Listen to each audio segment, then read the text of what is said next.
Subscribe के साथ click कीजिए बेल आइकॉन पे और पाइए पहली दस्तक हर लेटेस्ट न्यूज की।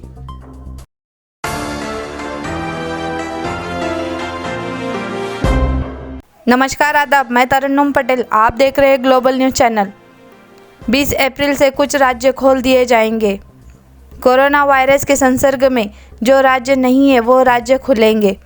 दिल्ली के मुख्यमंत्री माननीय केजरीवाल, इन्हें दिल्ली राजधानी की फिक्र हो रही है। अगर कोई राज्य खोल दिए जाए तो कोरोना वायरस पूरी दिल्ली में फैल न जाए।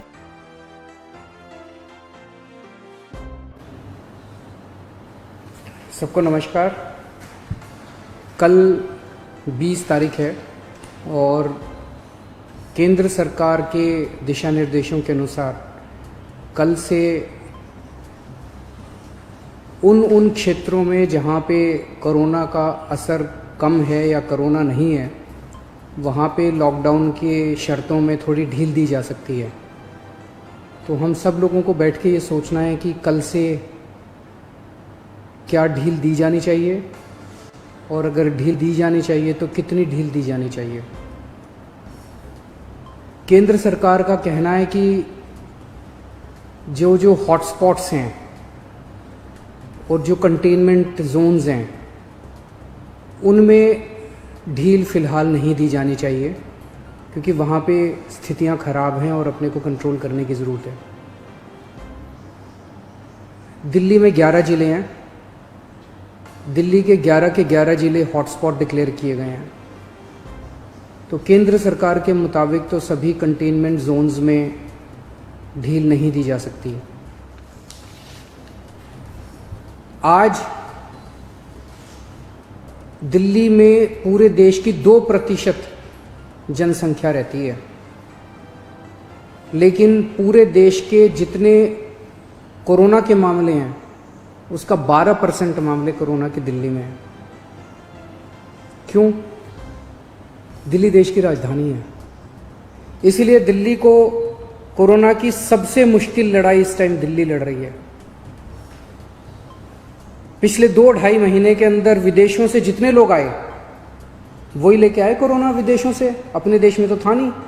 जितने विदेशों से लोग आए सबसे ज़्यादा लोग दिल्ली में आए, क्योंकि दिल्ली देश की राजधानी है। अंतर्राष्ट्रीय एयरपोर्ट और भी कई जगह है, लेकिन सबसे ज़्यादा लोग यहाँ आते हैं। सबसे ज़्यादा लोग यहाँ आए, उनको हमने क्वारंटाइन में रखा, लेकिन उसके पहले नहीं रखा था, बाद में आई गाइडलाइंस।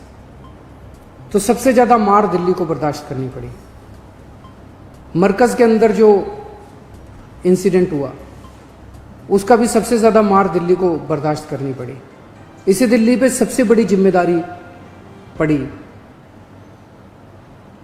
तो आज जब ये निर्णय अपने को लेना है कि कल से कुछ ढिलाई देनी है कि नहीं देनी, मैं भी देना चाहता हूँ ढिलाई। इतनी सख्ती बड़ी मुश्किल हो जाती है। कैसे लोगों का गुजारा चलेगा, कैसे लोगों की रोजी रोटी चलेगी, कैसे लोगों का घर चलेगा। लोग बहुत मुश्किल में हैं।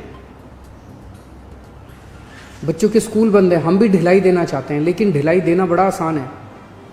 और ढिलाई दे दी और स्थिति बहुत ख़राब हो गई, और उसके बाद अगर आईसीयू कम पड़ गए और अस्पताल के बेड कम पड़ गए और वेंटिलेटर कम पड़ गए और ऑक्सीजन कम पड़ गई और पता नहीं कितनी अगर जानें चली गई, तो हम कभी अपने आप को माफ़ नहीं कर पाएंगे। इसीलिए इन सब चीज़ों को ध्यान में रखते हुए हमें लगता है अभी थोड़ा संयम बरतने की ज़रूरत है।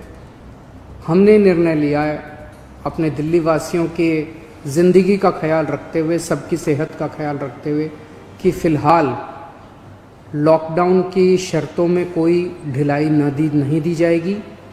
1 हफ्ते के बाद फिर से हम सारे एक्सपर्ट्स के साथ बैठ के, सबके साथ बैठ के इस पे दोबारा इसकी असेसमेंट करेंगे, और अगर ज़रूरत पड़ी तो उसके बाद ढिलाई दे सकते हैं। लेकिन फ़िलहाल दिल्ली में किसी तरह की कोई ढिलाई नहीं दी जा रही है। नमस्कार।